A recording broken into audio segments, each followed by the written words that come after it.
Bon, l'épisode 6 de Promised Neverland a été diffusé. Qu'en avons-nous pensé? Qu'en avez-vous pensé? On va le savoir tout de suite, peut-être, sur G-Connection.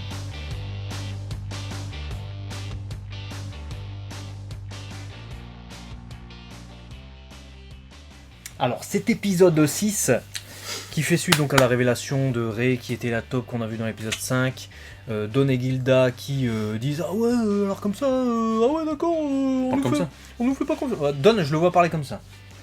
On nous fait pas confiance, je comprends pas, c'est bon, ça se fait pas, c'est bon. Je vais ouvrir, pourquoi tu je vais ouvrir la serrure, c'est bon. Mais on n'a pas la clé, c'est juste parce que c'est l'autre qui doit nous la ramener, parce qu'en fait c'est... Bref. Pourquoi tu... Ça c'est Gilda. Alors on a débuté sur un sketch, je sais pas pourquoi, mais tout ça pour vous resituer la situation qui se passe avec, voilà, ils sont dans la pièce, finalement c'est Phil qui ouvre la porte, hein. C'était pas Mama, c'était pas Croné, ni quoi que ce soit. Et du coup, il dit ah c'est Phil, c'est toi Philou.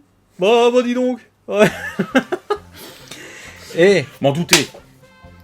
tu t'en doutais. Mais j'avais dit que c'était pas Isabella Voilà. qui allait venir à ce moment-là, que c'était soit... je pensais à Ray ou autre, qui se serait aperçu qu'il se serait barré et vouloir les rattraper. Mais non, il s'avère que c'est Petit Filou Tube, Ouais. qui a ouvert la porte, qui fait joujou à cache-cache. Alors, ce fils de pute de Philou, il est partout. Je veux pas commencer C'est un à... filou quand même. Il y a 2 épisodes où on nous fait ouais, il a des notes incroyables, faut le surveiller. À un moment donné, t'as Emma qui fait putain, lui, attention. Ensuite, putain, pourquoi il commence à faire du bruit là au moment où on est en train Ça fait d'avancer? 10 minutes qu'il y a des tocs, frère. Ouais, il commence à me casser les couilles. Ça pour dire quoi? Qui est partout. Il est partout, Filou, parce que là, il ouvre la porte, et puis plus tard dans cet épisode, on apprend quoi? Que c'est lui qui a indiqué à Emma qu'il y avait des ex-libris avec du morse dans les bouquins.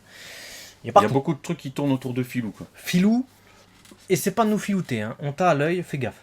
Il y a un dos.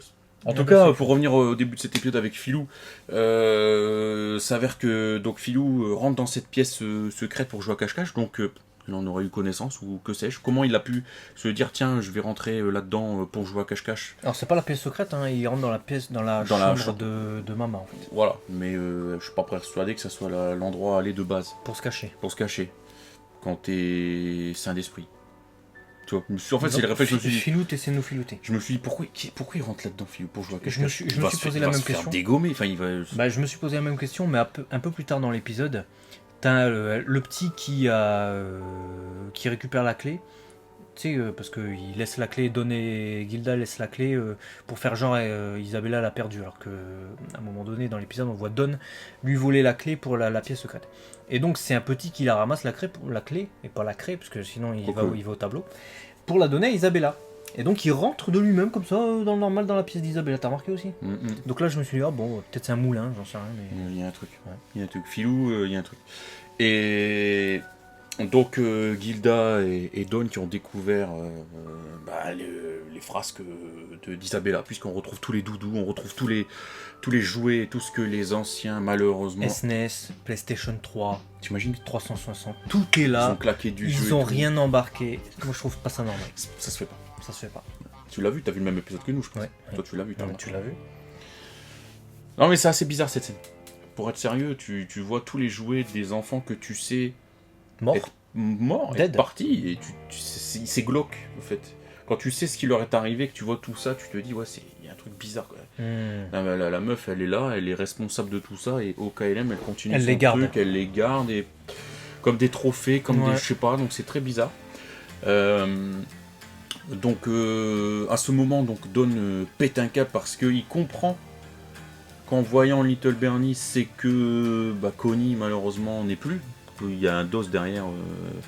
Et donc, il remet en question totalement la confiance de Norman, de Ray et de Emma, qui, pour lui, n'ont pas tout dit, et qui donc n'ont pas confiance en eux, etc. Donc, ils se sentent trahis. Tu sens un complétage de câble. Gilda qui chouine, parce que elle fait pas son temps chouiner, de toute façon. Et c'est vrai. C'est faux ou c'est vrai? Moi, je dis c'est une chouineuse. Non, je l'ai pas vu chouiner, Mais justement. c'est chouine. J'ai vu plutôt Dawn chouiner, non, je l'ai vu plutôt Dawn chouiner et elle le réconforter, c'est ce que j'ai retenu Bon, ça reste des de chouineurs. leur relation en fait. Ça reste pas des héros. Et bref, donc ils sortent de cette pièce et réunion au sommet des 5 Lascars, là, Emma, Norma, enfin bref, la bande à Basile, ils se réunissent. Et c'est un peu confessions intimes. C'est-à-dire ils se disent tous. J'ai l'impression qu'on n'a pas vu le même épisode. Il devait regarder la bande à Basile, je pense. Non, j'ai bien regardé l'épisode. Une reconstitution. Et donc, donc après, je veux dire... Il y a des patates qui volent. Il y a des patates qui volent. Ah, c'est qu'à de le dire, des putains de mandales qui volent, parce que Don pète son câble, en gros, tous les langues se délient, et... Voilà. Patate. Reste manger une patate. Bonne ambiance cette scène. Hein. Enfin, bonne ambiance. Je parle de la réalisation. Bonne ambiance, j'ai bien aimé. Grosse ambiance. On s'amuse. Non, je parle de la réalisation évidemment. C'était pesant, il y avait tout ce qu'il fallait, il y avait l'émotion, tu comprenais où il voulait en venir, il se disait vraiment les trucs et tout. J'ai trouvé ça bien mis en scène. C'était bien mis en scène et ça a permis je trouve, à l'équipe de passer un cap. Parce que bon, après ce remue-ménage, hein, clairement, où les choses se sont dites, Don et Gilda se barrent à un moment donné, laissant en plan Norman, Ray et Emma sur leur échec d'avoir entre guillemets voulu les préserver, donc mentir, mais en même temps se dire est-ce que c'était la carte à jouer. Tu sens qu'ils sont un peu bon, est-ce qu'on a bien fait, c'est un peu, ils se posent la question. Et on a malgré tout une fin plus heureuse, puisque Emma court après Don et Gilda et s'excuse littéralement en disant je suis désolé, mais j'aurais pas dû, mais voilà, je voulais te protéger, j'aurais pas dû, on a besoin de vous, bref, etc.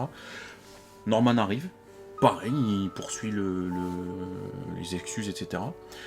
Et là, à ce moment-là, je me dis, bon, est-ce qu'il va venir Ray ? Parce que lui, c'est pas le même, tu vois. Lui, il est très fier, etc. Et j'ai bien aimé aussi cette façon de filmer, tu vois, dans le noir, et qu'à un moment donné, la lumière se mette sur un gars qui est en retrait, qui fait, ah, c'est bon. Vas-y, c'est bon, je suis désolé. C'est bon. Mais c'est ça, et d'autant plus dans le manga. Je l'ai trouvé un peu facile, son désolé, dans l'animé, en fait. Parce que c'est pas du tout pareil dans le manga. Dans le manga, je sais plus quoi, il se remémore Oui, voilà. Dans le manga, il se souvient avoir... voulu faire accuser Don parce qu'il avait volé la corde sous le lit. Donc il voulait pas s'excuser en fait. Dans le manga, il est là comme ça, il fait et il le regarde genre on attend des excuses de toi, lui comme ça, puis il fait ouais bon c'est vrai que j'ai voulu faire accuser à tort, ça se fait pas. Il fait ok, je suis désolé, tu vois. Là pas du tout, là j'ai trouvé un peu facile ces excuses, tu vois. Ouais, bah bon, toi qu'il a lu, je peux comprendre que du coup le ressenti soit pas le même, mais la conclusion, c'est que tu as la sensation, à ce moment-là, d'avoir une équipe de 5 soudée en disant, bon, il va y avoir vraiment je sais pas, je l'ai ressenti comme une étape 2. C'est-à-dire étape 1, c'est 3 plus 2 bonus. On essaye 2, là c'est un groupe de 5. Ça y est, tout le monde, ils se disent tout, ils vont devoir travailler ensemble. Et donc, ils commencent à échafauder leur plan. L'ordre, c'est 1, du coup, passer le mur. 2, c'est essayer de se barrer le plus rapidement possible. Et 3, de savoir comment survivre à l'extérieur. C'est ce que Norman nous explique, il échafaude ce plan. C'est paraît logique, mais il le décompose. Il avait déjà ça en tête depuis le début, et puis là ça se met d'autant plus en place qu'en parallèle de l'intrigue avec Gildart, évidemment de Fairy Tail, là vous avez suivi, et puis Don, on avait l'intrigue où on découvre dans des ex-libris, enfin sur des ex-libris qui sont dans des livres, à la bibliothèque de la... On va appeler ça une ferme, on va pas dire que c'est un orphelinat. Et ben il y a des messages en morse d'un mystérieux personnage qui dit ouais ferme, attention faites gaffe, courez, fuyez, Neverland. Non, Neverland, non, Promised. Neverland ça y est pas, Neverland c'est moi qui l'ai inventé. Parce que je me suis dit c'est marrant qu'il y ait Promised en référence au titre. Et Yaksoku, tu vois. Il traduit par Yaksoku évidemment en japonais, donc c'est la promise. Et c'était super amené aussi cette scène parce que bah déjà ça souligne l'intelligence des enfants et de Phil. C'est encore une fois ce sacré Philou, hein, parce que c'est lui qui a trouvé le truc. Qui a dit tiens regarde. Bizarre, il y a des hiboux partout. Ah ouais regarde, il y a des bious, des bious, ils se touchent et tout. Des bious. Il s'est dit des bious. Ouais, il dit si des tu bious, sais pas, il dit des bious. Il a dit ça. Et donc t'as toute une intrigue qui se met en place. Et quand je te dis qu'on est vraiment dans l'étape 2 de l'œuvre, enfin moi je l'ai ressenti comme ça parce que j'ai pas lu le manga, c'est que je me dis ça y est, il commence à y avoir des interactions avec l'extérieur, commence à y avoir des trucs bizarres, on a une équipe qui se met en place, et le clou du spectacle, après avoir deviné tout ce que tu dis, ces mots-clés... À la fois le clou et à la fois le clown du spectacle. C'est exactement ça. C'est que la fin de l'épisode se termine donc sur le fait que les enfants ont décidé, à mon avis, de petit à petit de sortir, de revenir très vite, pour essayer de prendre leurs repères, savoir ce qu'il y a derrière le mur. Avec comme idée de devoir occuper Isabella pendant que eux font du repérage.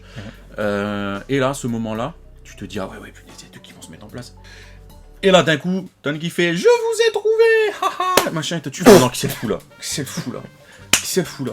Oui. Elle a tout pisté et tout, elle fait, ah, je vous ai vu, j'ai entendu votre discussion, les 5 là, bam, je sais ce qui va se passer et tout. Tu fais, mais non. Non. Et là, ce qui devait arriver arriva. J'avais déjà eu un doute que ça pouvait arriver, mais ça arrive là, vraiment. Et là, et si on faisait équipe? Voilà ce qu'elle nous sort à la fin. Et si on faisait équipe, fin de l'épisode. Et à un moment donné, comme je te dis que je pensais que ça pouvait arriver, c'est quand je la sentais en opposition directe avec Isabella et qu'elle voulait tout faire pour lui prendre sa place.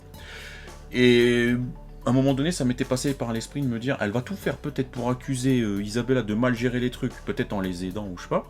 Et comme ça, c'est elle qui va prendre tout dans la tête et elle va dire, en fait, Isabella, c'est pas une bonne maman, on va te mettre toi à sa place parce que toi, t'as pas géré. Enfin, toi, t'as géré, genre, elle trouve un truc, mais elle, non. Puis après, je me suis dit, ouais, bon, on verra, ça paraît peut-être gros et en fait, bim. Ce qui serait intéressant, c'est de savoir pourquoi elle veut devenir maman, tu vois. Parce que là, à part une folle cinglée qui stalke les gosses dans la forêt avec un visage de psychopathe, pour l'instant, on n'a pas les motivations de Cronet. Hein. On sait juste que c'est une tarée qui savent. Voilà. Mais c'est vrai qu'on sait pas trop. On sait pas. Et elle sait qui savent seulement parce que Isabella lui a dit. Tu vois. Et Isabella, on sait qu'elle avait évidemment Ray comme informateur. Mais on sait pas pourquoi elle est... Je sais pas. Donc ça serait bien qu'on développe ça. Peut-être qu'elle est devenue folle à cause de tout ce qu'elle a vécu quand elle était jeune. Si elle a vu tous ses potes partir à l'abattoir un par un, peut-être... Ouais, mais ça sous-entendrait du coup que les sisters étaient des produits d'élevage à la base. Et que tu deviens sister par un mystérieux schmilblick. Peut-être, ou alors tu viens d'une famille... je sais pas, choisie, d'élus, je sais pas. Je sais pas comment tout ça est fait. En tout cas, beaucoup de mystères, beaucoup d'avancées aussi dans l'heure avec cet épisode. L'ambiance toujours respectée, ce côté sombre, ce côté... Il y a toujours plein de passages du manga qui sautent, hein. Enfin plein de passages, c'est des petits passages à chaque fois, mais là, il y avait par exemple, tu vois, ils sont dans la pièce secrète de Don et Gilda. Et ils paniquent quand ils entendent les bruits de pas, parce que Mama est revenue. Et elle est comme ça dans son bureau tranquillou et tout, et eux ils peuvent plus sortir par là où ils sont arrivés en fait. Et après tu les vois dehors. Et t'as la clé qui revient à Mama, parce que ils l'ont foutu par terre pour qu'un gosse la ramasse et lui rende. Mais tu sais pas comment ils sont sortis. Alors qu'en fait, dans le manga tu le vois, donc ça c'est bien. Dans l'anime il aurait fallu je pense nous le rappeler, parce que si vous vous souvenez du plan qu'on voit dans l'épisode d'avant, en fait la pièce secrète se trouve entre deux pièces. Donc la pièce secrète par exemple c'est l'interstice qui est entre les deux étagères. Là. Et donc il y a la chambre de Mama, elle est là. Et là c'est, je crois, enfin là c'est le bureau de Mama, et là c'est la chambre de Mama je crois. Et il y a deux portes en fait. Il y a une porte là et une porte là. Donc ils sont tout simplement sortis par cette porte là et sont barrés. Tu vois, ça j'aurais voulu le voir. Tu vois. Ouais, parce que là tu dis une tension supplémentaire. Bah ouais, là tu dis comment ils sont sortis, c'est con. Bah tu dis ils sont rentrés facilement. Enfin, l'animé nous donne cette sensation que piquer la clé d'Isabella, de rentrer et de sortir était plus facile que ce que nous avait vendu Ray en disant attention c'est un truc de fou, alors vous allez vous faire cut. Bah c'était pas simple quoi. Tu vois, l'autre était dans son bureau, fallait pouvoir sortir au bon moment de l'autre côté, tu vois. Sans qu'il y ait Croné en plus. Donc voilà. C'est gros yeux. Croné. Elle fait peur. Donc dites-nous ce que vous avez pensé de cet épisode. On se retrouve la semaine prochaine pour le prochain épisode. Mais n'oubliez pas, J-Connection, c'est des vidéos régulièrement chaque semaine. Donc il y en a peut-être 4-5 qui sortent dans la semaine. N'hésitez pas à vous abonner. Merci à tous ceux qui nous soutiennent, qui mettent un like, qui nous soutiennent également sur Utip. Et à très vite sur la connexion du G. Connexion du point G. Attends.